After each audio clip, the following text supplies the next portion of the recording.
Hello अभिनव। पीछे का revise किया क्या अभिनव? नहीं। हाँ सर, कुछ क्वेश्चन किए थे डाउट? कुछ। कुछ डाउट जो पीछे का जो करवाया हुआ है? वेक्टर चल रहा है नहीं अपना, सर, वो मैट्रिक्स था मैं नोट्स कर रहा था, नोट्स से हो गया था अच्छा अच्छा। डाउट। ओके। तो डाउट्स तो आया नहीं कुछ। अच्छा ठीक है, फिर ठीक है। अगर कुछ चीज नया समझ में आए तो मतलब नोट कर लेना, बाद में मैं ना जब ये मैथमेटिकल पूरी हो जाएगी ना उसके बाद एक बार पूरा आपको रिवाइज करवाऊंगा। आपको जी वॉइस सर। सही आ रही है? हाँ सर, बिल्कुल क्लियर। यार थोड़ी डबिंग हो रही है। हाँ यही मैं कह रहा हूँ कि मुझे क्या है, थोड़ा इसमें हो रहा है कुछ, शायद सही नहीं आ रही है, मुझे ऐसा लग रहा है, रिपीट हो रहा है बार बार। हाँ अभी। अब सही है सर। हाँ अब सही हो रहा है। तो मैं क्या है इसमें, जब मैं आपको करवाता हूँ ना ये तो रिकॉर्डेड जो लेक्चर होती है तो मैं कुछ बार बाद में खुद भी देखता हूँ, ताकि कुछ मिस्टेक ना हो जाए, या फिर कुछ मिस्टेक आपको लगे तो आप ही बता दिया करो, अगर आपको पता लगे तो। कुछ बार पता नहीं लगता है। तो कल का लेक्चर, जो परसों का लेक्चर था उसमें मैं देख रहा था, जब मैं ये करवा रहा था ना आपको, एक मिस्टेक आई थी मेरे सामने। जो मैं ट्रिपलेट प्रोडक्ट करवा रहा था वो सही करवा देता हूँ एक बार, फिर से देख लेना उसको। जो मैं करवा रहा था ये ट्रिपलेट प्रोडक्ट, इसमें एक फॉर्मूले में थोड़ी सी मिस्टेक आई है, वो सही करवा देता हूँ फिर से। वो मिसअंडरस्टैंडिंग ऐसे हुई थी क्योंकि मैंने अलग तरीके से उसको देख रखा था और आपको अलग तरीके से करवा रहा था। तो उसमें मैंने ये लिख दिया था पहले, A dot B cross C. Dot product है ना, उसमें प्रॉब्लम है थोड़ी। जो क्रॉस है वो बिल्कुल सही है, डॉट प्रोडक्ट है उसमें थोड़ा सा है, ये था। तो मैंने ये कहा था इसमें कि एक इसमें होता है साइक्लिक ऑर्डर, जैसे कि ए बी, बी से सी और सी से ए, ये साइक्लिक ऑर्डर बताया था। और जब ये तो सही है, ये बिल्कुल राइट है, जब इसका आगे का लिखा था ना मैंने, तो उसमें कुछ गड़बड़ हो गई थी, ऐसे कर दिया था मैंने। मैंने ये कहा था पहले बी को बाहर लो, तो बी को बाहर लोगे तब साइक्लिक ऑर्डर चलना चाहिए ना, बी के बाद सी आता है। तो मैंने क्या कर दिया था यहाँ पे, ये कर दिया था बी ए सी। और रियल में मैंने ऐसे याद कर रखा था इसको, ऐसे सी और क्या होगा, सी के बाद ए आता है और मैंने यहाँ पे बी क्रॉस ए कर दिया था। रियल में मैंने ऐसे याद कर रखा था, तो जब आपको लिखवाया तो मैंने ऐसा कर दिया इसमें। तो अभी बताता हूँ ये सही कौन सा है इनमें से। साइक्लिक ऑर्डर ये लिखवा दिया है मैंने आपको, एक बार फिर से देख लेना, मैंने आपको ये लिखवा दिया है। ठीक है। इसका साइक्लिक ऑर्डर वैसे ये होता है, अगर आप इसको करो तो माइनस माइनस लगा दोगे और यहाँ पे भी माइनस लगा दोगे। जो ये है A dot C cross B, ये होता है रियल में, माइनस माइनस लगा दोगे। ठीक है। तो सही कौन सा होता है वो बताता हूँ आपको, सही फॉर्मूला ये है, ये भी सही है। और ए बी सी याद रखो, ए बी सी। अभी बी बाहर लोगे, बी के बाद क्या आता है सी, सी के बाद क्या आता है ए, वापिस साइक्लिक ऑर्डर में। उसके बाद सी बाहर लो, डॉट ए क्रॉस बी। तो ये एक बार आप फिर से देख लेना इसको, फिर से बता देता हूँ। ए बी सी ये सही करवाया था मैंने इसमें, पर जो आगे की टर्म्स लिखी थी ना उसमें माइनस नहीं लगाया था मैंने, यानी मैंने सीधा ऐसे लिख दिया था इसको, ये लिख दिया था, तो ये रॉन्ग हो गया था। तो इसको आप थोड़ा करेक्ट कर लेना, अगर आप नोट किया है तो ठीक है, नहीं तो नोट्स के अंदर बिल्कुल सही है। जो यहाँ पे मैंने बताया था वो थोड़ा मिस्टेक हो गया था लिखने में, माइनस नहीं लगाया था मैंने, या माइनस लगाना भी नहीं है आपको, पॉजिटिव में याद रखना है आपको। पहला तो ये A B C, B C A, C A B, cyclic order A B C, B के बाद सी, फिर सी के बाद ए, फिर सी के बाद ए के बाद बी। दूसरा इसका, अगर इसको माइनस माइनस कर दोगे यहाँ पे पूरा, तो ये चेंज हो जाएंगे, बी क्रॉस सी है वो सी क्रॉस बी हो जाएगा, तो ऐसे हो जाएगा C cross B equal to B, ये हो जाएगा ए क्रॉस सी और ये हो जाएगा बी क्रॉस ए। अगर इसको भी माइनस लगा दो तो ये दोनों ही सही है फॉर्मूले, तो ये थोड़ा आप करेक्ट कर लेना इसको, फिर से देख लेना एक बार। ये फॉर्मूले को फिर से देख लेना, कल मैं रिकॉर्डेड देख रहा था तो ये दिखा मुझे कि ये मिस्टेक हो गई है। तो ये अपना ट्रिपलेट प्रोडक्ट था जिसमें ये होता है, आप साइक्लिक ऑर्डर याद रखो, A B C, B C A B, बस, और माइनस लगा दोगे तो ऐसे चेंज हो जाएगा। अभी करते हैं, आगे बढ़ते हैं। ये तो हो गया था, इतना तो ट्रिपलेट हो गया था, क्वाड्रपल हो गया था। मैं बताने जा रहा था आपको, वेक्टर ट्रांसफॉर्मेशन बताने जा रहा था। उससे पहले एक चीज और है, बस 5 मिनट की है, vector field and scalar field, वो बताना है। फिर वेक्टर ट्रांसफॉर्मेशन है, फिर अपना वेक्टर अलजेब्रा है वो फिनिश हो जाएगा। उसके बाद आएगा डिफरेंशियल कैलकुलस, फिर इंटीग्रल कैलकुलस, फिर कोऑर्डिनेट सिस्टम, और उसके बाद करेंगे हेल्महोल्ट्ज थ्योरम। इतना ही है मैथमेटिकल अपना, 10 डेज लगेंगे मैक्सिमम, कंप्लीट हो जाएगा। तो अब देखो वेक्टर फील्ड और स्केलर फील्ड। वेक्टर और स्केलर, उससे आप क्या फैमिलियर हो गए हो, यानी वेक्टर भी आपको पता लग गया है और स्केलर भी आपको पता लग गया है। स्केलर्स क्या होते हैं, वेक्टर्स क्या होते हैं, ये पता लग गया। अभी वेक्टर की और स्केलर जो फील्ड होते हैं उनकी बात करते हैं। इलेक्ट्रिक फील्ड का नाम सुना है, मैग्नेटिक फील्ड का नाम सुना है। ये क्या है, एक फील्ड। पहले तो फील्ड क्या होता है उसको समझो। एक फील्ड, फील्ड को कैसे डिफाइन करते हैं अपने, ये एक पॉइंट है, ठीक है, पहले ये एक पॉइंट है, ओनली एक पॉइंट ए, यहाँ भी एक पॉइंट है, यहाँ भी एक पॉइंट है, यहाँ भी एक पॉइंट है, बी सी बी, 4 पॉइंट है। मुझे नहीं पता ये वेक्टर है या स्केलर है, आप वेक्टर भी मान सकते हो स्केलर भी मान सकते हो, मैंने तो एक पॉइंट डिनोट किए हैं इनको। 4 क्या है, पॉइंट्स हैं। अब ये पॉइंट किस चीज के अंदर आ रहे हैं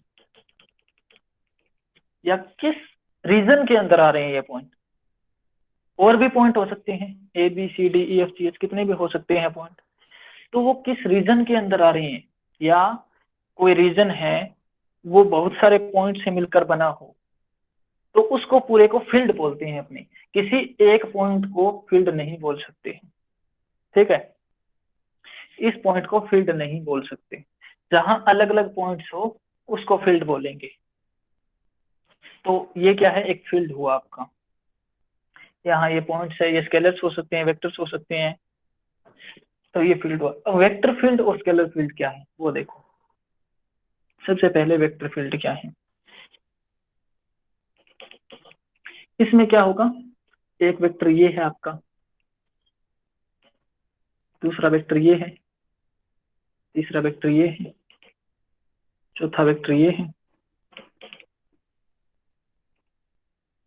ये क्या है, वेक्टर्स हैं,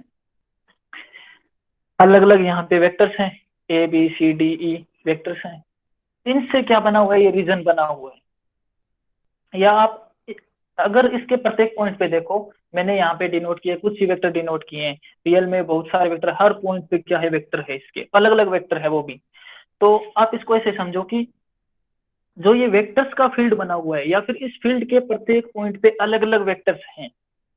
अगर एक ही वेक्टर हो, फिर से समझ लेना, अगर एक ही वेक्टर हो, यहाँ पे एक ही वेक्टर हो, मतलब ए ही हो, तो ये फील्ड नहीं होगा, ये कांस्टेंट फील्ड होगा। फील्ड तो होगा, कांस्टेंट फील्ड होगा, यानी इसमें एक ही वेक्टर है। और नॉर्मल अपनी अलग अलग वेक्टर ले रखा है इसको, तो ये वेक्टर क्या हुआ, वेक्टर फील्ड। यानी वेक्टर मिलके क्या बना रहे हैं, एक रीजन बना रहे हैं। अलग अलग वेक्टर्स क्या बना रहे हैं, एक रीजन बना रहे हैं, और उस रीजन को मैं क्या बोल रहा हूँ, वेक्टर फील्ड बोल रहा हूँ। आप अलग अलग पॉइंट पे देखो, अलग अलग वेक्टर्स मिलेंगे, यहाँ जाओगे यहाँ जाओगे, अपने फील्ड में घूमते ही तो हैं, फील्ड में इधर गए इधर गए उधर गए, तो वहां अलग अलग आपको क्या मिलेंगे, वेक्टर मिलेंगे, अलग अलग फंक्शन मिलेगा आपको, वेक्टर का फंक्शन मिलेगा। तो अब थोड़ा यहाँ देखो, ये क्या है, स्केलर।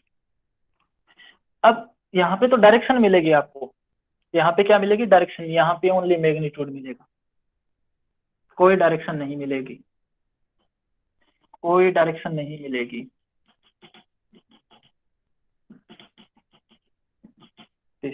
कोई डायरेक्शन नहीं मिलेगी आपको। तो ये क्या है, स्केलर फील्ड है एक, ये है स्केलर फील्ड। तो यहाँ पे वेक्टर्स जो मिलके बना रहे हैं उसे वेक्टर फील्ड कहते हैं। जो स्केलर्स बना रही हैं एक रीजन, उसको क्या बोलते हैं? Scalar field. The region created by scalars field and vector field, the region created by vectors also known as vector field. तो कोई प्रॉब्लम नहीं है इसमें, वेक्टर फील्ड और स्केलर फील्ड आप समझ गए। अब इसका यहीं पे अपने फिनिश नहीं करेंगे वेक्टर फील्ड को और स्केलर फील्ड को, ये तो मैंने डिफाइन किया है, डेफिनेशन की है। जब अपने आगे अभी जो वेक्टर ट्रांसफॉर्मेशन है उसके बाद जो टॉपिक पे आऊंगा मैं, डिफरेंशियल कैलकुलस और इंटीग्रल कैलकुलस, उसके अंदर ये दोनों ही चलेंगे, वेक्टर फील्ड और स्केलर फील्ड। अपने को कोई फील्ड दिया होगा, उसका क्या निकालेंगे? अपने डाइवर्जेंस, कर्ल वगैरह ये निकालेंगे। तो वो किसी भी वेक्टर का नहीं लेते, फील्ड का लेते हैं, वो आगे बाद में बात करेंगे। पहले इतना बताना था आपको कि ये हो गया। ये जैसे कि इसका मैं बात करूं कैसे दिया होगा, अगर आपको दिया आए तो ये मान लो v वेक्टर है, कोई v क्या है? वेक्टर है। एक्स स्क्वायर वाई आई कैप एक्स वाई जे कैप वाई जेड के कैप वाई स्क्वायर के कैप, ठीक है, मान लो ये दिया आ गया, ये आपका वेक्टर है। मतलब ऐसा कुछ फंक्शन दिया आएगा आपको, आई जे के में दिया आएगा ऐसे, या डायरेक्शन भी होगी उसकी, यानी ये फंक्शन है, ये एक फंक्शन है, एक वेक्टर नहीं है ये ओनली, ये फंक्शन होगा। क्या होगा? फंक्शन होगा। जो वेक्टर फील्ड होता है उसमें एक फंक्शन लिया जाता है, न कि ओनली वेक्टर लिया जाता है। फंक्शन का मीन क्या हो गया? वेक्टर फंक्शन का मीन क्या हो गया? यानी आपको अलग अलग पॉइंट पे अलग अलग वेक्टर्स दिखेंगे, इसमें वेक्टर्स नहीं होते हैं, वेक्टर फंक्शन होता है।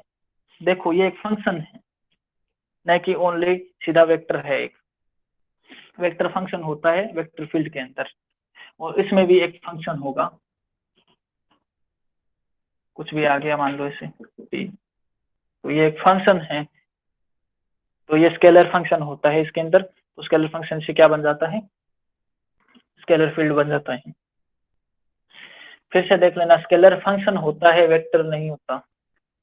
स्केलर फंक्शन, जो ये फंक्शन है इसका अपने अलग अलग जगह देखेंगे, जैसे एक्स वाई जेड की वैल्यू रख के देखो, जब रखोगे वैल्यू तो अलग अलग जगह पे अलग अलग पॉइंट आएंगे ना। जैसे इसकी वैल्यू मान लो 1 1 रखती तो मान लो T1 आ गया, 2 2 रखती तो T2 आ गया, T3 T4 T6 T5 ऐसे। तो इनकी वैल्यू रखोगे अलग अलग, तो अलग अलग ये पॉइंट्स आएंगे। ये पॉइंट्स क्या स्केलर है मेरे, तो ये अलग अलग स्केलर्स आएंगे। तो ये एक फंक्शन होता है, वेक्टर फील्ड क्या है? एक फंक्शन है, स्केलर का फंक्शन है, सॉरी स्केलर फील्ड। और जो वेक्टर फील्ड है वो क्या है? वेक्टर्स का फंक्शन है। वेक्टर फील्ड क्या है? वेक्टर्स का फंक्शन है। अलग अलग एक्स वाई की वैल्यू रख के देखो, वो क्या बन जाएगा? एक फील्ड बन जाएगा, वेक्टर फील्ड बन जाएगा, या अलग अलग वेक्टर्स आ जाएंगे वहां पे। तो वेक्टर फील्ड हमेशा फंक्शन होगा, कोई वेक्टर नहीं होगा। और जो स्केलर फील्ड है वो हमेशा एक स्केलर का फंक्शन होगा, ओनली स्केलर नहीं होगा। ये हो गया, बस इतना ही था ये। इस पे आगे अपने डिटेल में पढ़ेंगे। अब जो आज करवा रहा हूं मैं वो है ट्रांसफॉर्मेशन। ट्रांसफॉर्मेशन, और उसमें भी वेक्टर ट्रांसफॉर्मेशन।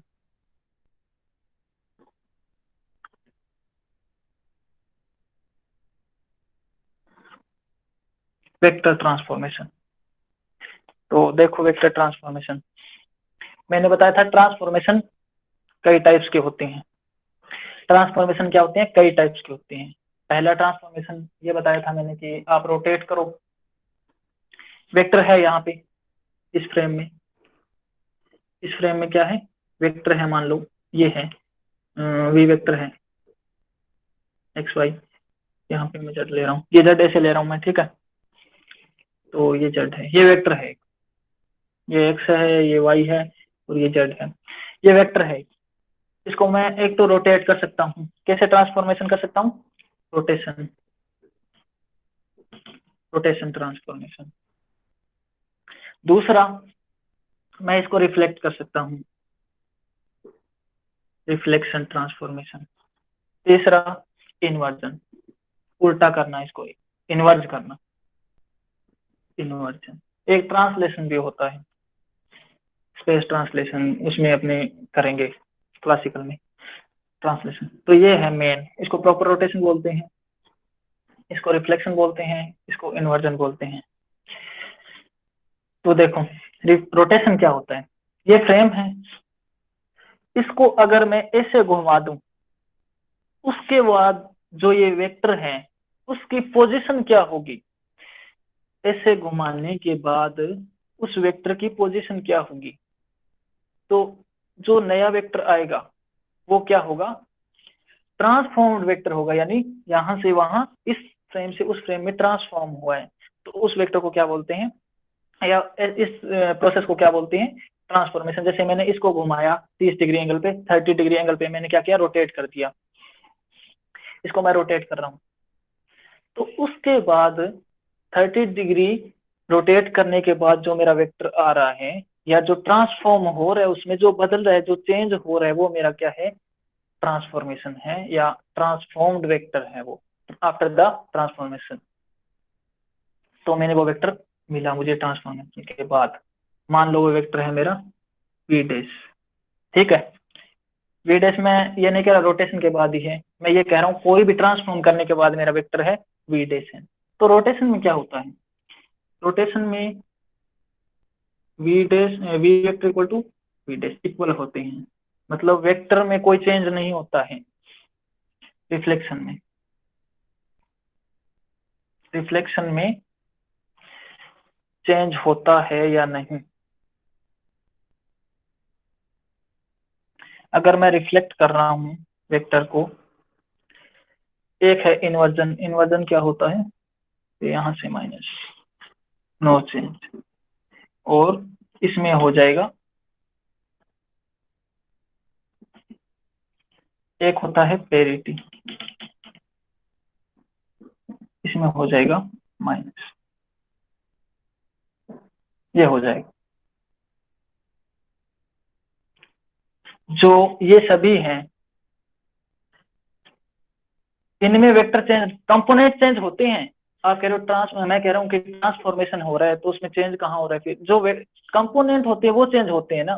जैसे ये यहाँ पे ऐसे घूमा तो एक्स वाई जेड ये कंपोनेंट चेंज हो गया, पर उतना ही डिस्प्लेसमेंट चेंज हुआ उसका, जितना वाई का हुआ उतना एक्स का हो गया, उतना जेड का हो गया, तो वो कंपोनेंट चेंज हो गए, लेकिन ओवरऑल और जो वेक्टर देखते हैं वो सेम रह रहा है यहाँ पे। तो उसको क्या बोलते हैं, वेक्टर ट्रांसफॉर्मेशन बोलते हैं। तो अब मैं बात करता हूं कि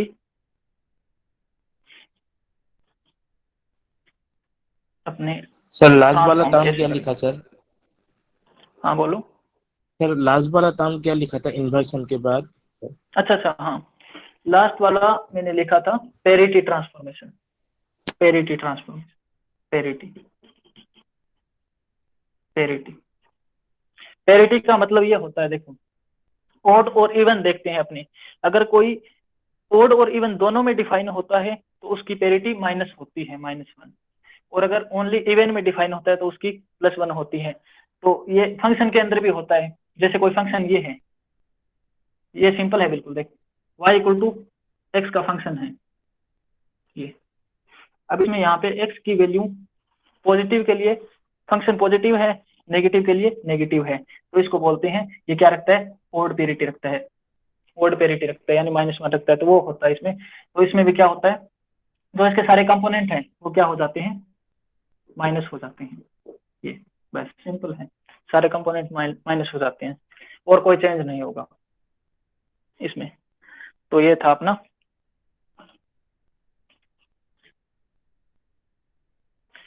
अब बात करते हैं ट्रांसफॉर्मेशन की।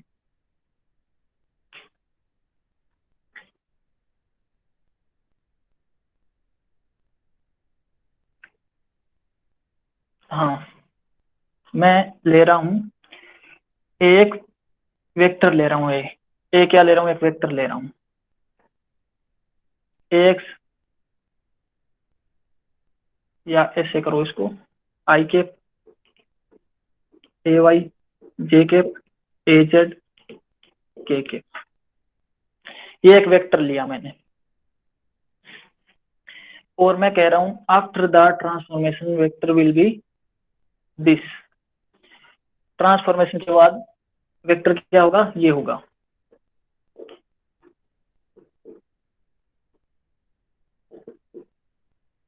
तो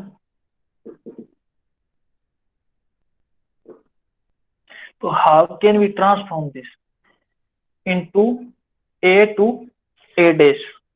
हम कैसे ट्रांसफॉर्म करेंगे इसको, या पहले तो सीधा बता देता हूँ, फिर मैं डेरिवेशन करके दिखाऊंगा कि कैसे ट्रांसफॉर्म हुआ। पहले बताता हूँ ट्रांसफॉर्म होता कैसे है। अगर ट्रांसफॉर्म करना होता है, जैसे ये यहाँ पे था, ये ए एक्स में और वाई में और जेड यहाँ पे। अभी मैं बात कर रहा हूँ ओनली रोटेशन की, ओनली रोटेशन की बात कर रहा हूँ, प्रॉपर रोटेशन की बात कर रहा हूँ। इम्प्रॉपर रोटेशन,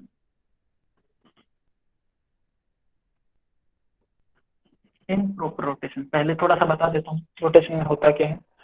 जैसे फ्रेम दिया हुआ है, 3D में दिया हुआ है, तो उसमें अपने क्या करेंगे, जैसे ये दिया हुआ है, ये है, ये मेरा एक्स और वाई है, इसमें एक एक्स को क्या रखेंगे, फिक्स रखेंगे या कांस्टेंट रखेंगे, रिमूव सॉरी रोटेट नहीं करवाएंगे, और उसके क्या करेंगे, अलोंग रोटेट करवाएंगे। जैसे ये है, ये आपकी क्या है, मान लो वाई एक्स है और ये एक्स है, तो एक्स और जेड को मैं इसको तो फिक्स रख रहा हूँ और इसको रोटेट करवा रहा हूँ ऐसे ऐसे। या फिर मान लो ये वाई एक्स थी और ये वाई है, अब यहाँ पे जेड है, अब इसको एक्स को क्या रख रहा हूँ मैं, कांस्टेंट रख रहा हूँ, तो इसको ऐसे रोटेट करवाएंगे। अब यहाँ पे मैं दो ही बना पा रहा हूँ, तीसरी ऐसे बना सकते हैं अपने ऐसे। मान लो ये है एक्स, ये वाई है और ये जेड है, तो मैं इसको फिक्स रख रहा हूँ, मान लो इसको फिक्स रख रहा हूँ, तो इनको रोटेट करवा रहा हूँ ऐसे ऐसे। तो ये क्या हुआ, मेरा प्रॉपर रोटेशन होता है, किसी एंगल पे रोटेट करवाते हैं, यही है इसमें। तो इधर आप जेड मानो, इधर जेड मानो, इधर जेड है, तो ये लो जेड।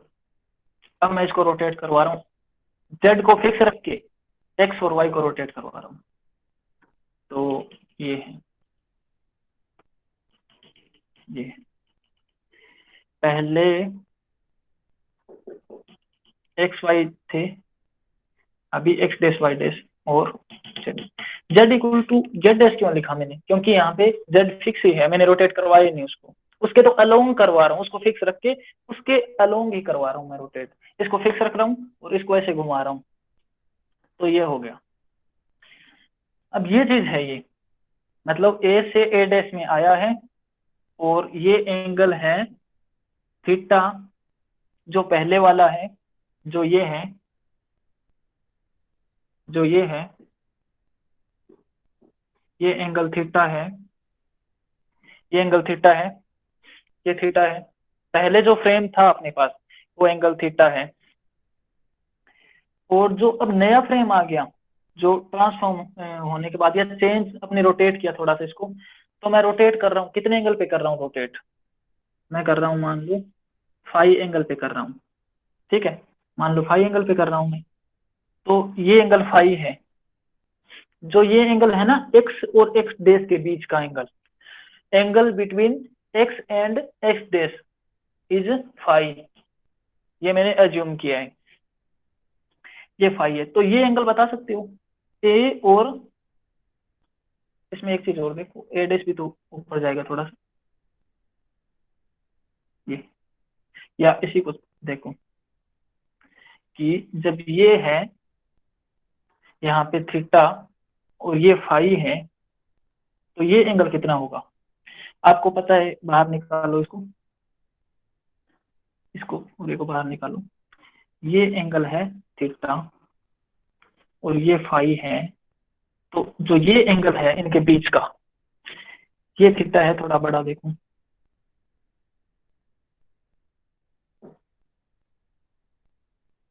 ये थीटा है पूरा और ये फाई है, तो ये कितना हुआ, थीटा माइनस फाई हुआ ना,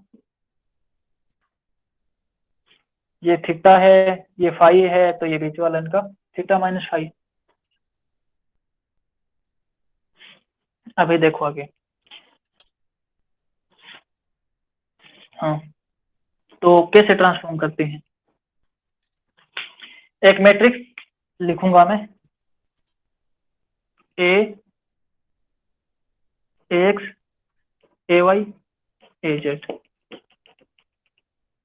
आपको याद हो तो ये कॉलम मैट्रिक्स है, ये कॉलम मैट्रिक्स है। पहले तो ये बताओ किसके अलोंग कर रहा हूं मैं रोटेशन, जेड के अलोंग, यानी जेड को क्या रख रहा हूं मैं, फिक्स रख रहा हूं। फिक्स क्या है इसमें, जेड। जेड जब फिक्स होता हो तो ये होता है, देखो जेड फिक्स है, एक्स है,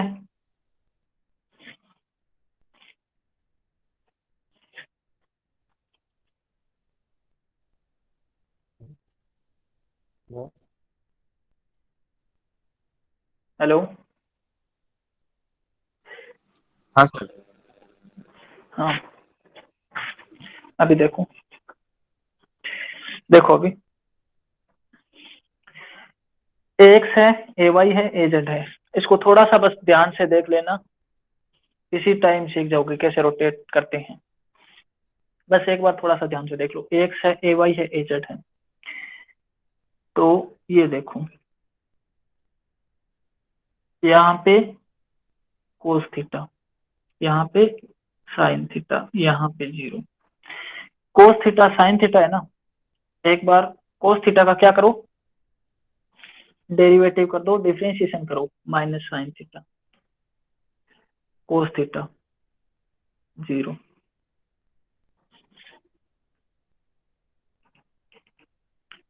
जीरो जीरो वन। और यहाँ पे जो पुराने वाले हैं ये एक्स ए वाई ए जेड।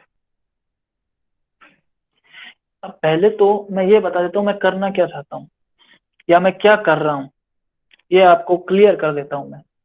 मैं ये कर रहा हूँ कि अपने पास एक वेक्टर ए है, उसके तीन कंपोनेंट है, x plus a Y plus A Z, आई जे के डायरेक्शन के साथ।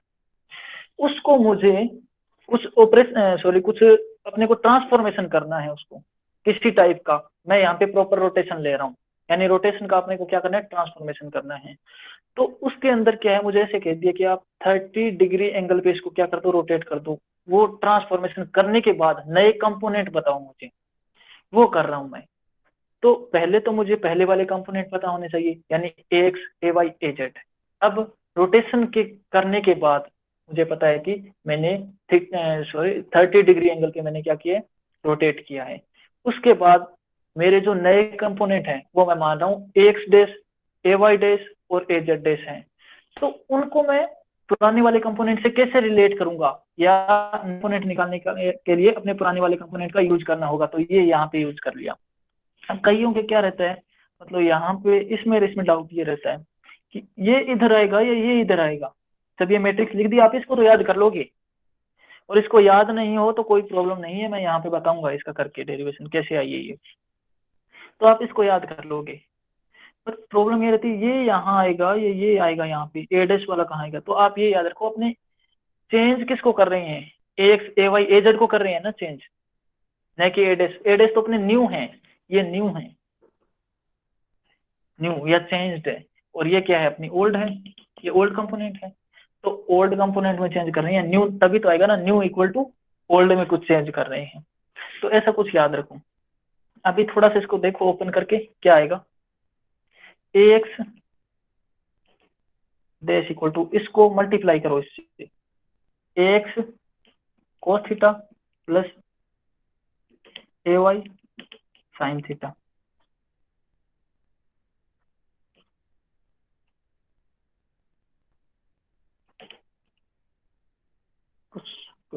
ठीक है, minus x sine theta plus a y cos theta, और a z dash equal to a z. देखो मैंने जेड के अलोंग किया, जेड फिक्स ही रहा है यहाँ पे, जेड फिक्स रहा है यहाँ पे, ए वाई डैश इक्वल टू ये आ गया। तो इसमें आप थोड़ा वो मत करो ऐसे कि ये कैसे आया ये क्यों आया, ये बताऊंगा अभी। पहले एक बार देखो इस मैट्रिक्स को, देखो ध्यान से। A x dash a y dash a z dash equal to cos theta sine, जिसको फिक्स रख रहे हैं पहले, तो फिक्स किसको रख रहे हैं, जेड को। पहले ऊपर क्या है, एक्स का है, नीचे वाई का, जेड का। जेड का आपको पता है इसमें यहाँ आएगा। तो ये वो जो ये रो है ना, जो ये रो है, और इस डायगोनल को छोड़ के, डायगोनल एलिमेंट को छोड़ के सारी जीरो कर देना जेड की। पहले तो ये करना, जिसको फिक्स करो। उसके बाद एक ए एक्स है, उसमें कोस थीटा साइन थीटा, ए वाई है, इसका डिफरेंशिएशन कर दो माइनस साइन थीटा और कोस थीटा। इतना देखो पहले तो। उसके बाद मैं बताता हूँ, जैसे जेड का किए वैसे ही अगर वाई को फिक्स कर दिया जाए तो उसका कैसे करेंगे, और अगर एक्स को फिक्स कर दिया जाए तो वाई और जेड कैसे निकालेंगे। यहाँ तो अपने एक्स और वाई निकाले हैं, जेड को फिक्स कर रखा है अपने। अभी सेम ऐसा ही होगा बिल्कुल। अब अपने किसको फिक्स कर रहे हैं, अब किसको फिक्स करेंगे, फिक्स करेंगे, मैं कह रहा हूँ एक्स को फिक्स कर दो, एक्स को फिक्स कर दो, तो देखो क्या होगा। X dash a y dash और a z dash, x dash a y dash a z dash, वही मैट्रिक्स पुरानी।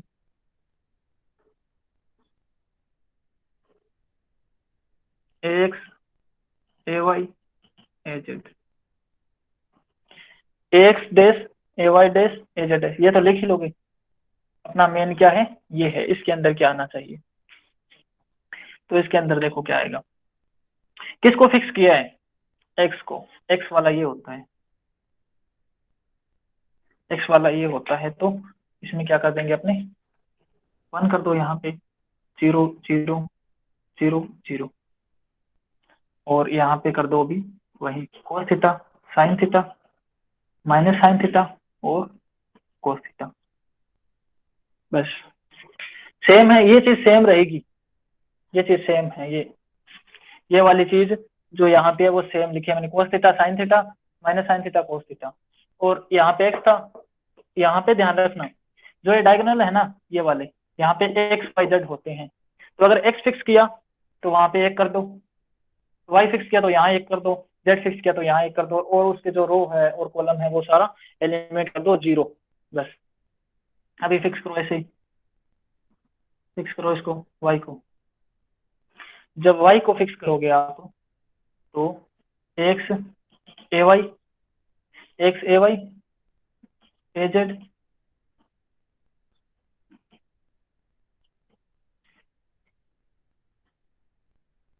यहाँ पे ये कोई मैट्रिक्स है,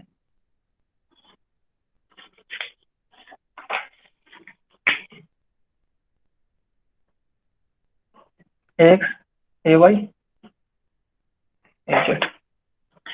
इसमें क्या आएगा, जो ये मैट्रिक्स है इसमें क्या आएगा, मैट्रिक्स में देखो किसको फिक्स कर रहे हो, वाई को फिक्स कर रहे हो, 1 0 0।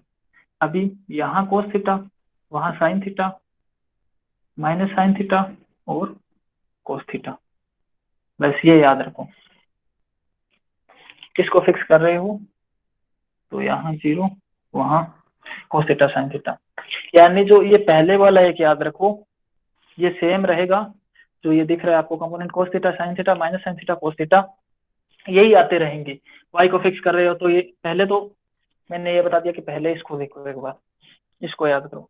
फिर मैं दूसरी चीज ये बता रहा हूँ कि यहाँ पे जो डायगोनल है ना, ये 1 2 3 जो 3 डायगोनल है, यहाँ पे एक्स होता है, यहाँ पे वाई होता है, यहाँ पे जेड। जिसको फिक्स करो उसकी जगह 1 रख दो।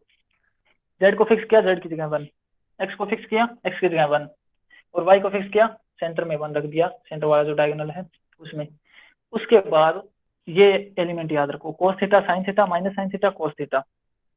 तो ये आपके 3 मैट्रिक्स हैं, एक मैट्रिक्स को याद रखोगे तीनों याद हो जाएगी। और कोई ये चाहता है कि भाई मुझे याद नहीं करनी, मुझे तो क्या है डेराइव करके दिखाओ, या डेरिवेशन चाहिए, मैं डेरिवेशन करके निकालूंगा, मुझे रट्टा नहीं मारना, तो वो भी बताऊंगा आपको। और किसी को सीधे याद करनी है तो सीधे याद कर लेना। अब बताता हूँ ये ऐसे कैसे आई। पहले तो ये देखो, ये अपने पास इक्वेशन आई है और इसी से अपने ये मैट्रिक्स बनाई है, ये इक्वेशन आई है, इसी से ये मैट्रिक्स बनाई है। X x dash a y dash a z dash. यहाँ पे अपने को पता है, अपने कोई भी 2 इक्वेशन दी हो या 3 इक्वेशन दी हो, उसको अपने मैट्रिक्स फॉर्म में क्या कर सकते हैं, लिख सकते हैं। ये मैंने मैट्रिक्स में बताया था, किसी भी लीनियर इक्वेशन को अपने मैट्रिक्स फॉर्म में कैसे लिखते हैं वो मैंने बताया था। तो इसको इसमें लिखा है पहले, तो ये पता होना चाहिए, इसका मतलब पता होना चाहिए कि ये है। फिर अपने को ये फाइंड आउट करना है, तो ये कैसे करते हैं वो बताता हूँ। इसमें कोई डाउट हो तो बताओ कि आप मैं कर क्या रहा हूँ, वो समझ में आ रहा है क्या?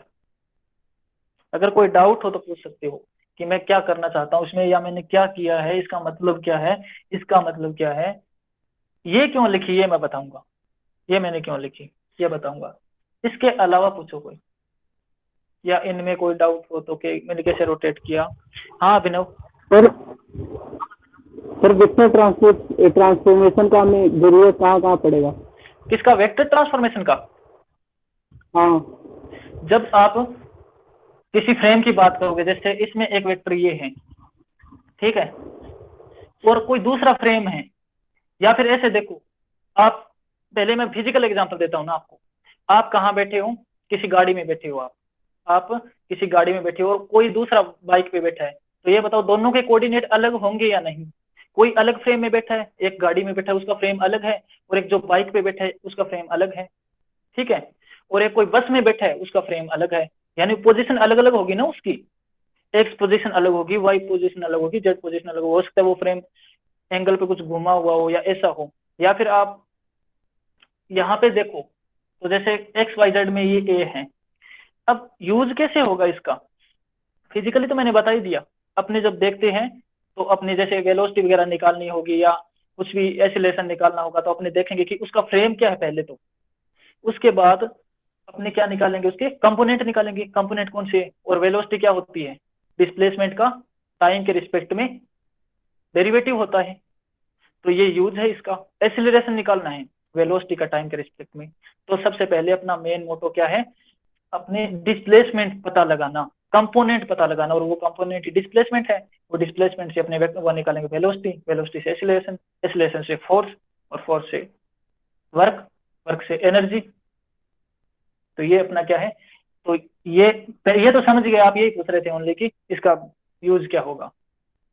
तो ये यूज खूब होगा इसका। अभी तो और पढ़ाऊंगा इसके बारे में आगे, जब अपने डिफरेंशियल कैलकुलस करेंगे और इंटीग्रल कैलकुलस करेंगे, उसके बाद पढ़ेंगे अपने ये कोऑर्डिनेट सिस्टम ही पूरा, स्फेरिकल कोऑर्डिनेट, ये चेंज कैसे होता है, ये किस में चेंज होता है, या फिर इनके कंपोनेंट कैसे लेते हैं, उनका यूज होगा आपके मैथमेटिकल से। जैसे आप बाहर निकलोगे ना, उसके बाद इनका यूज स्टार्ट हो जाएगा। मैथमेटिकल में तो अपने पढ़ रहे हैं इनके बारे में, बाद में ये पढ़ेंगे नहीं इनके बारे में, ओनली यूज करेंगे।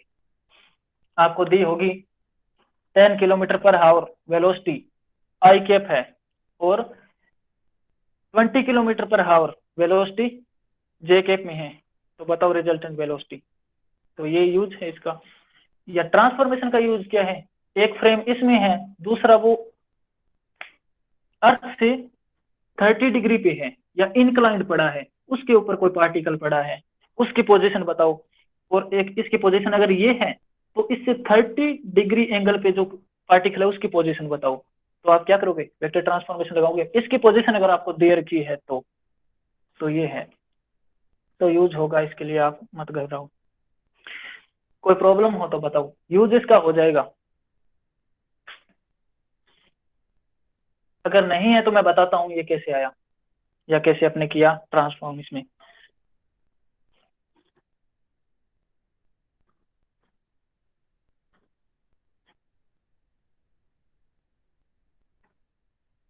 बिल्कुल सिंपल है, 2 मिनट का है, बिल्कुल सिंपल है। पहले तो इसको एक बार दोबारा बता देता हूँ। यहाँ पे जेड था, यहाँ पे एक्स था, यहाँ पे वाई, एक्स वाई जेड। जो एक्स है और जो ए है, जो एक्स है और जो ए है, उनके बीच में जो एक्स और ए के बीच में जो एंगल ये बन रखा है, ये थीटा का है। जो यहाँ पे थीटा है, वो एक्स और ए के बीच में जो एंगल है वो क्या है, थीटा है। और जो ये बीच में एक लाइन है, ये क्या है पता है क्या? ये एक्स डैश है। एक्स डैश यानी ये पहले ये है ना, ये एक्स ही, ये एक्स इतना ऊपर उठ गया, ये दूसरा फ्रेम है, ये इतना ऊपर उठ गया, रोटेट कर दिया इसको। इसको क्या कर दिया? रोटेट कर दिया मैंने, यहाँ से ऐसे कर दिया मैंने, इसको ऐसे कर दिया, रोटेट कर दिया इसको। तो ये खुद के साथ कितना एंगल बना रहा है? मतलब जो पहले इसका था एक, उसके साथ कितना एंगल बना रहा है? फाई। ये मैंने एज्यूम किया, आप कुछ भी ले सकते हो, फाई। यानी इसको पहले ऐसे था, ये मार्कर मान लो ये ऐसे है, ये एक्स है। अब इसको मैंने क्या कर दिया? 30 डिग्री या फाई पे कर दिया मैंने, ऐसे कर दिया इसको। ठीक है, तो वो ये एंगल है। अब ये तो वो ठीक है, पर ये जो एक्स डेश है वो, एक्स तो कंपोनेंट के साथ थीटा बना रहा है, जो अपना वेक्टर ले रखा है अपनी, और जो एक्स डेश है वो कितना बना रहा है? ये जब थीटा है और ये फाई है, तो आपको पता है थीटा माइनस फाई ये वाला एंगल है, तो ये थीटा माइनस फाई बना रहा है। ये बात क्लियर हुई? ये समझ में आया क्या इतना? एंगल कैसे बन रही है, ये एंगल कैसे बन रहा है? ये एंगल थीटा माइनस फाई बन रहा है, थीटा माइनस फाई। एंगल समझ में आ गए ना? एंगल समझ में आ गए तो बस हो जाएगा 1 मिनट में, साइन कोस का फॉर्मूला लगाना है, हो जाएगा। अब ये देखो, पहले वाला जो अपना था, जब रोटेट नहीं किया था, तब जो वेक्टर था उसके कंपोनेंट क्या क्या है?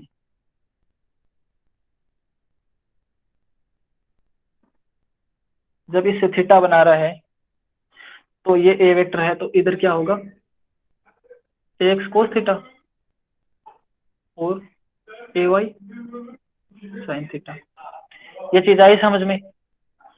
अगर कहीं पे भी समझ में ना आए तो जो मैं लिख रहा हूँ अभी बता रहा हूँ, तो अभी पूछ लेना ये चीज, क्योंकि ये चीज बाद में बताने वाली नहीं है, अभी समझ में आएगी तभी होगी।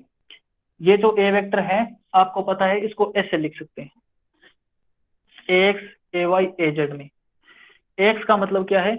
आई डायरेक्शन में, आई केप में, एक्स में जो इसका कंपोनेंट है वो ए एक्स है। ठीक है, ठीक है। ए वाई का मतलब वाई में इसका कंपोनेंट ए वाई है। ठीक है। ए जेड का मतलब जेड में इसका ए जेड है, जो जेड डायरेक्शन में है, या जेड में इसका क्या है? कंपोनेंट है। अभी ये एक्स के साथ कितना बना रहा है? थीटा बना रहा है। तो इसका इधर एक्स डायरेक्शन में जो क्या होगा, कंपोनेंट होगा, वो क्या होगा? ए एक्स कोस थीटा, ये पता है अपने को, और ए वाई साइन थीटा। अब अगर आपको दोबारा ए निकालना हो तो इनका स्क्वायर करके जोड़ो, इनका स्क्वायर करके जोड़ो, कितना आ जाएगा? किसी ने मुझसे पूछा था उस टाइम जब मैं कोर्स करवा रहा था, लॉ ऑफ कोसाइन, तो ये पूछा था कि इसका यूज कहाँ होगा। अब देखो एक बार इसका यूज मैं करके दिखाता हूँ। दोनों के बीच एंगल कितना है? 90 डिग्री है। ए वाई साइन थीटा और ए एक्स कोस थीटा, यानी इधर और इन इन दोनों के बीच का एंगल कितना है? 90 है। अब मुझे ये निकालना है, ये बीच वाला ए, तो इन दोनों का स्क्वायर करो, और a square plus b square plus 2ab cos theta का फॉर्मूला लगा के देखो। थीटा 90 है तो कोस 0 हो जाएगा, तो वो टर्म नहीं आएगी, यहाँ पे आएगी ए वाई साइन स्क्वायर थीटा और x square cos square theta. तो यहाँ से साइन स्क्वायर और कोस स्क्वायर थीटा ये अलग अलग है। अगर ये एक्स और ए वाई,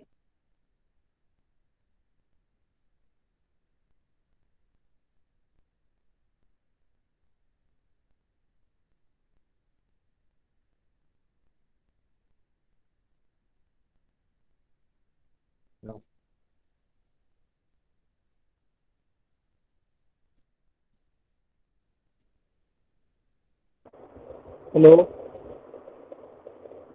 हेलो। हेलो,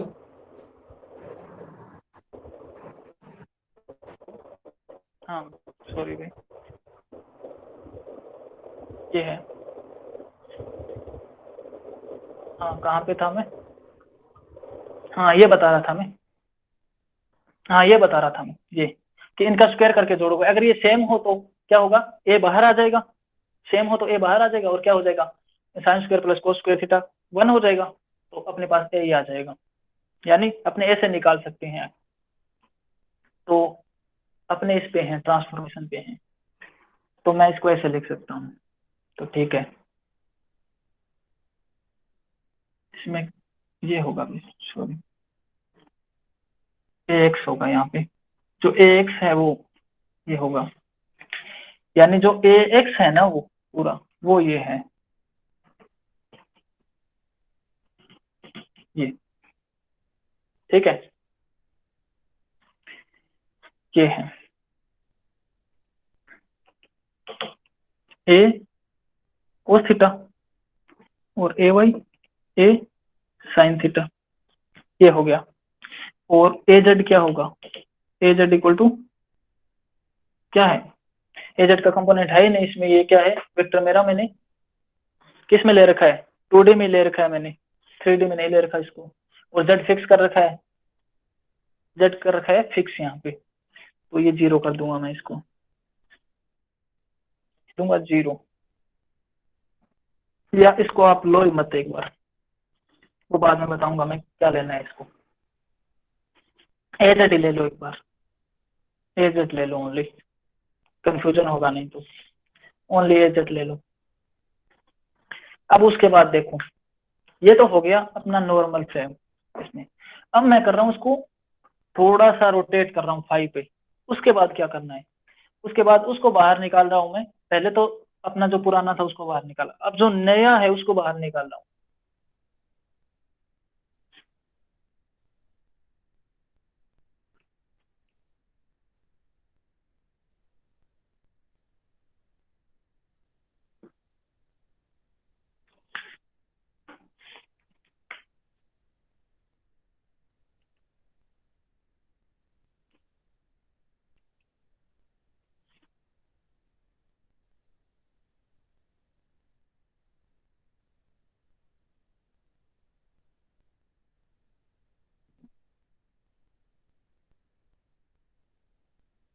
देखना इसको क्या किया है, एक्स डैश वाई डैश, जो नया है ना उसको बाहर निकाल लिया मैंने, ये यहाँ था इसे, ये रोटेट हो गया फाई पे, तो एक्स डैश ये हो गया, वाई डैश ये हो गया, और ये ए ही है। अब जो ए वेक्टर के साथ है, जो ये एक्स डैश एंगल बना रहा है, वो मैं लिख रहा हूँ इसको theta minus five, theta minus five, तो उसको भी ऐसे ही करेंगे अपने, X equal to A cos theta minus five और ए वाई इक्वल टू, ये ए डैश ए वाई होगा ए साइन थीटा माइनस फाइव, ये आ गया। और ए जेड डैश, अब मैंने कहा था ए जेड को मैं कुछ नहीं लिख रहा एक बार, और ए जेड डैश को भी कुछ नहीं लिख रहा, तो अगर ये 2D के अंदर हो, 2D के अंदर हो तो इसका कंपोनेंट 0 होगा ना, इस साइड, अगर इस साइड कंपोनेंट देखें तो 0 होगा, तो 0 कर सकते हैं इसको, आप 0 ले सकते हो इसको, ये ले सकते हो आप। और एक चीज और, इसमें a z dash equal to a z रहेगा, मैंने कह दिया ना फिक्स है ये, तो रहेगा a z dash equal to a z, और इसका कंपोनेंट 0 होगा, क्योंकि मैंने यहाँ पे 2D में इसको ले रखा है और इसमें ही घुमा रहा हूँ इसको,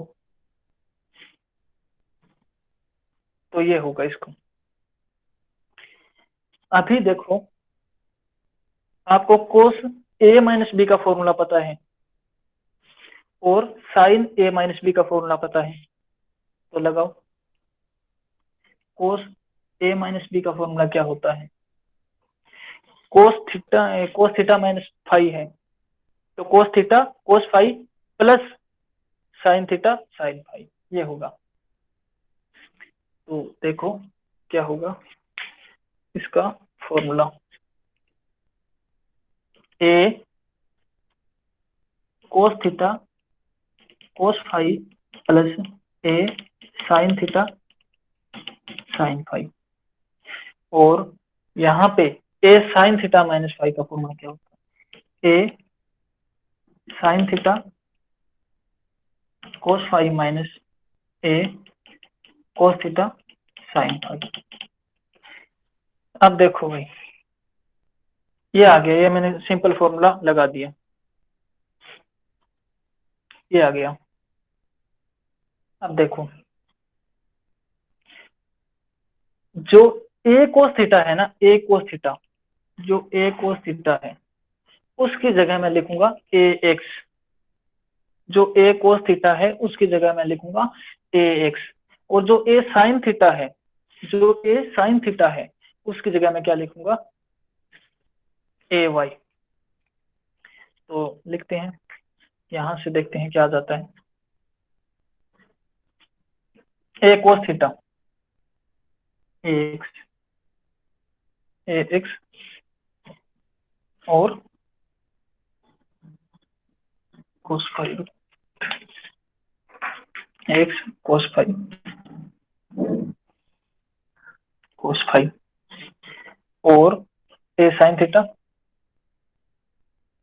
ए वाई साइन फाइव, और ये ए साइन थीटा की जगह ए वाई, या फिर इसको पहले लिखो एक बार, ए कोस थीटा की जगह ए एक्स होता है, तो इसको पहले लिखो ए एक्स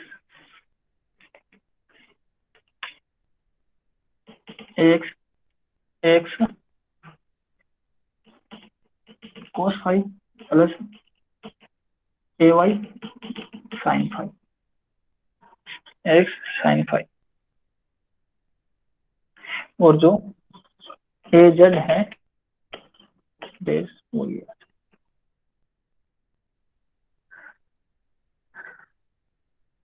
तो देखो क्या आ गया रिजल्ट अपना, एक्स डेस यहां से स्टार्ट हुआ था ए कोस थीटा माइनस फाइव, इसको मैंने ओपन किया, इसमें ए कोस थीटा और ए साइन थीटा की टर्म आ रही थी, उसको मैंने यहाँ से क्या कर दिया रिप्लेस कर दिया एक्स और ए वाई से। तो a dash x equal to x cos five plus a y sine five, और a dash y a sine theta theta minus sorry a sine theta minus five, तो a sine theta cos five minus a cos theta sine five, उसको भी replace कर दिया, तो वो last में आया ए एक्स कोस फाइव और plus a y sine five. तो ये अपने पास आ गया, और अब इसको देखोगे तो वही मैट्रिक्स बनेगी, इसको देखोगे तो वही मैट्रिक्स बन जाएगी।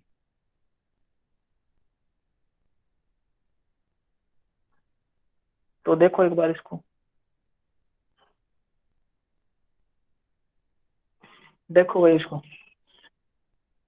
क्या क्या, ये वेक्टर ट्रांसफॉर्मेशन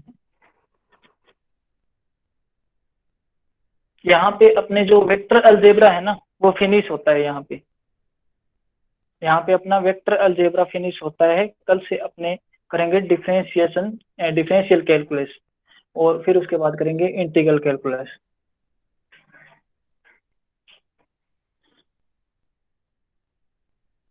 इसके बाद करेंगे इंटीग्रल कैलकुलस। तो ये हो गया, इतना सा रोटेशन है, और वो बता दिया था आपको पेरिटी वाला, पेरिटी में क्या होता है माइनस हो जाता है कंपोनेंट। और इसमें ध्यान रखना, अगर आपको ऐसा आ जाए ना क्वेश्चन में ये पूछ ले कि भाई प्रॉपर ट्रांसफॉर्मेशन हुआ है क्या वेक्टर में चेंज होगा, प्रॉपर ट्रांसफॉर्मेशन हुआ है क्या वेक्टर में चेंज होगा, तो कोई बताएगा वेक्टर में चेंज होगा या नहीं?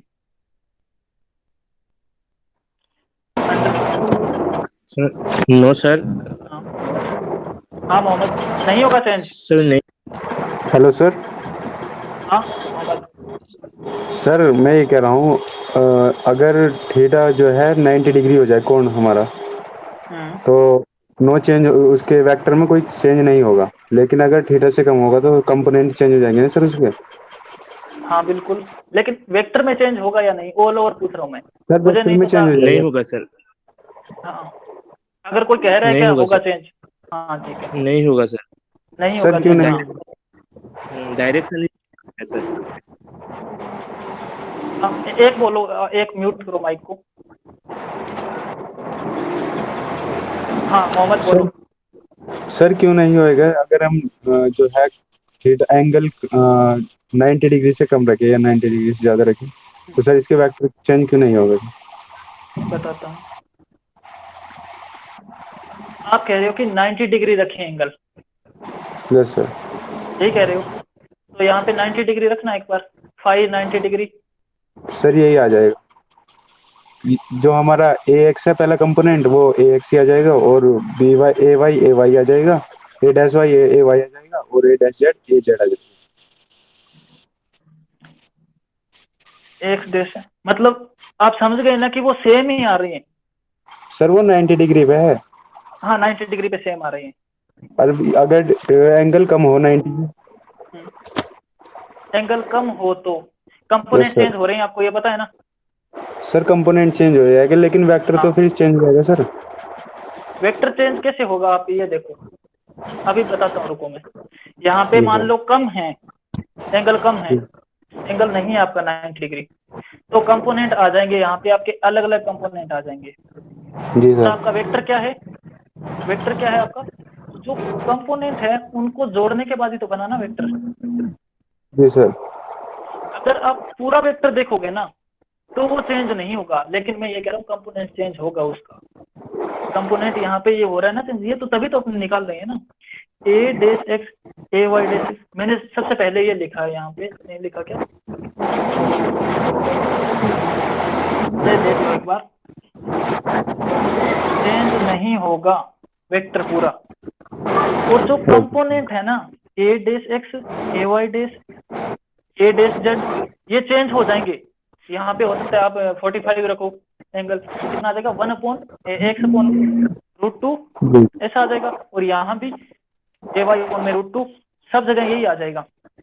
जी तो सर। जब आप ऑल ओवर देखोगे ना इसको पूरे वेक्टर को, तो पूरे फ्रेम के अंदर पूरे जो कंपोनेंट है उनको एक बार मिक्स करोगे तब वेक्टर वही मिलेगा अपने को, चेंज नहीं होगा उसके अंदर, उसकी पोजीशन चेंज नहीं होगी, कंपोनेंट चेंज हो जाएंगे। जैसे अपने ये देखते हैं कि अपने इसमें क्या कर रखा है, जेड एक्स, क्या जेड एक्स है वो क्या कर रखा है, फिक्स कर रखा है। तो वो वाई में कुछ चेंज हो गया, उसके जेड में कुछ जेड में चेंज नहीं हुआ, एक्स में चेंज हो गया, तो उसके जो एक्स और वाई कंपोनेंट है ना उसमें चेंज हो गया, जेड में चेंज नहीं हुआ। तो ओनली कंपोनेंट में चेंज होते हैं और पूरा वेक्टर देखोगे तो उसमें चेंज नहीं होगा। Yes sir. ठीक 90 पे देख लेना, तो आप करके देखना एक बार इसको ना, 3 एंगल करके देखना, पहले 0 डिग्री, फिर 45, फिर 90, और यस फिर सर। पाई भी करके देख लेना। और फिर आप मुझे कल बताना कि कहाँ चेंज हुआ। और फिर उसके बाद क्या करोगे, ये निकालने के बाद ना, ये आपका क्वेश्चन है कल का, मुझे बताओगे ये निकालने के बाद ए डेस एक्स और ए डेस वाई और ए जेड निकालने के बाद आप क्या करोगे, इनमें रिलेशन देखोगे क्या रिलेशन आ रहा है। और फिर एक बार ये वेक्टर है ना इस फॉर्म में लिखना, इस फॉर्म में लिखना इसको, जो ओके जी। सेकंड लिख रखा है मैंने, ए डेस लिख रखा है, ए एक्स डेस ए वाई डेस ए जेड डेस, इस फॉर्म में लिख के बताना मुझे कि चेंज कहाँ आ रहा है। सर और इसके इसका कंपोनेंट चेंज हो मॉडुलस, जाएगा। सर हाँ इसके कंपोनेंट चेंज हो जाएंगे जो नया वेक्टर आएगा। हाँ नया वेक्टर का होगा ना, नया वेक्टर है जी क्योंकि ये नया जी मैं वेक्टर है। फिर आप इसका क्या करोगे, मॉडुलस निकाल के देखना एक बार, इसका मोड निकाल के देखना, फिर मुझे ओके बताना, इसका ओके मोड सर। निकाल के बताना कि चेंज हो रहा है या नहीं। Okay sir. और वैसे भी देखो, एक चीज देखो, आप बताता हूँ मैं आपको, एक्स देश है यहाँ पे, ये 2 में डिवाइड हो गया है, एक्स और ए वाई में जी 2 सर। में डिवाइड हो गया। मान लो आपने 45 एंगल रखा तो कितना आया, 1/√2 यस एक्स सर। और 1/√2 ए वाई। और जब दोनों को मिक्स करोगे तो क्या आएगा, बता सर सकते हो। 1/√2 कॉमन आ जाएगा और एक्स प्लस ए वाई आ जाएगा। X plus a Y. Yes अब सर। इसका मतलब क्या है पता है, एक्स और ए वाई का, एक्स मेरा जी ये है, ए वाई ये है, और ये 45 है। ये कितने का एंगल है, अभी मैंने बिल्कुल जस्ट बीच में कर रखा है, सर 45। 45 का है ना। यस ये सर। इसका एक्स है, ये यस इसका ए सर। वाई है। अब इनको यस जोड़ूंगा सर। तो ए वेक्टर नहीं आ जाएगा क्या, यस सर आ जाएगा। उसी हिसाब से ओके ये एक सेम आ जाएगा अपना। आप करके ओके देखना सर। इसको। और फिर कोई ओके डाउट हो तो अपने करते हैं क्लियर कल, और वेक्टर में ओके आप सर। सोचना इस पे। Thank you. Okay sir. और किसी के, खंजन आप भी कुछ बोल रहे थे। वही सर, आपने बोल ही दिया सर हाँ आंसर। हाँ हाँ, यही डाउट होगा आपके, तो आप भी करके देखना सेम, ठीक है। ये तो फिर हाँ अपने और कर लेते हैं कल, अगर समझ में ना आए तो कल और बता देता हूँ मैं कि हाँ मतलब सर, किस टाइप थैंक का यू। है। एक क्वेश्चन भी करवा दूंगा कल, थोड़ा 45 एंगल पे करवा दूंगा एक, या 30 पे, ऐसा कुछ क्वेश्चन करवा दूंगा एक, जिससे आपके समझ में आ जाए। और आप करके देखना 0 डिग्री एंगल पे, 45 पे और 90 डिग्री एंगल पे करके देखना, और एक्स टेस्ट और एक्स में रिलेशन निकालना, और फिर तीनों कंपोनेंट को जोड़ के देखना वेक्टर सेम आ रहा है या नहीं। बस ये करना है आपको कल, ठीक है। तो आज की फिनिश करते हैं। आज अपना ये हो गया, कल से अपने डिफरेंशियल कैलकुलस स्टार्ट करेंगे, इसमें ग्रेडियंट, कर्ल, डाइवर्जेंस जो मोस्ट इंपॉर्टेंट है, जो आपके ईडी में काम आएगा। ईडी में मैग्नेटिक फोर्स या मैग्नेटिक फील्ड, इलेक्ट्रिक फील्ड निकालोगे, तब उसमें बार बार आप कर लोगे, डाइवर्जेंस लोगे, बहुत इंटरेस्टिंग है वो। तो कल स्टार्ट करते हैं। तो thank you very much. Okay sir, thank you.